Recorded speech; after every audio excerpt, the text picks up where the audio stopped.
G'day, I'm Wolf Johnson, and if you've been following my channel for the last several years, then you probably know I work with a lot of animals that are capable of biting, pinching, and stinging. And usually I think I'm pretty good at going through an encounter without getting bit, or stung, or pinched. But there are going to be close calls, and sometimes those close calls actually hit home. Sometimes I get bit and stung. And so today I want to go through a compilation of all the bites and stings I have sustained on Life in the Wild. Alright, here we go.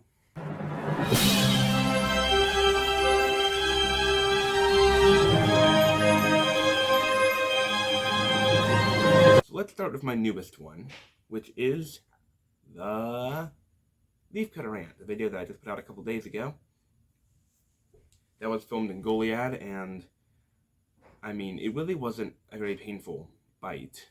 If you look at the footage here, take a look at those. Look at those big mandibles, which are, ow, now biting me. Ouch, yow, now he's biting me.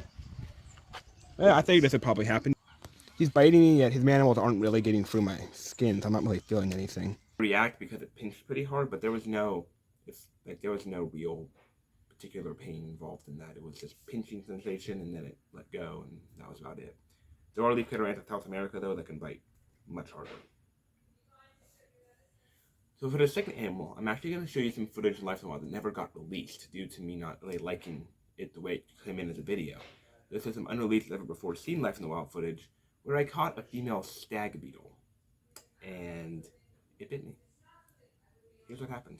My stag beetle go. Do you see my... Ow! Oh, good grief. He's biting me again. Come on now, come on now, come on now. Ow, you're in the wild, you're in the wild. Let go, you're in the wild. Ow, wee! Look at that. Oh.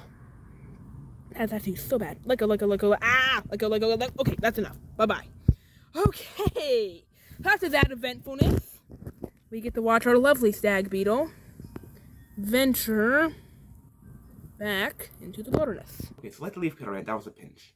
But it was a much more painful pinch. I did not expect that much of a power punch out of an insect with such relatively small mandibles. Those things were sharp. It was actually one of the most painful bites I've sustained on Life in the Wild. And then we have geckos. And they're such adorable little lizards, the geckos that I catch, the Turkish geckos.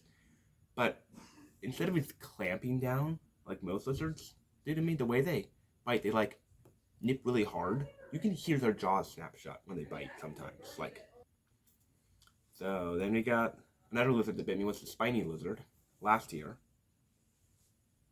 And that one really didn't hurt very much. I mean, that was like the tiniest little nip ever, and then he just let go. So I'm not calling that much of a bite. Another reptile that bit me, though, was not a lizard. It was a snake. The rat snake. And thankfully, I was bit by a juvenile, a very small species that didn't do a whole lot of damage.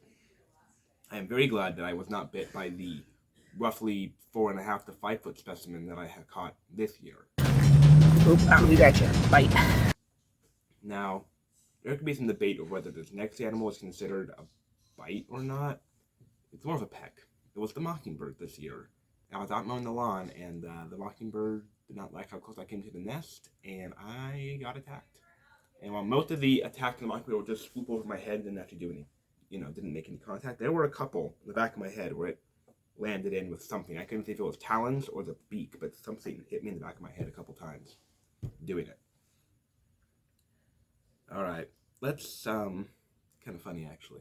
I would say that the most painful bite I've sustained in Life in the Wild didn't come from any of these wild animals, no.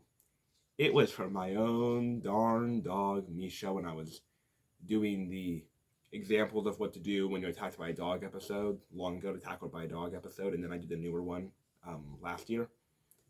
I mean, when Misha gets a hold, she's got German Shepherd DNA, so she's got a very good bite pressure and very good teeth.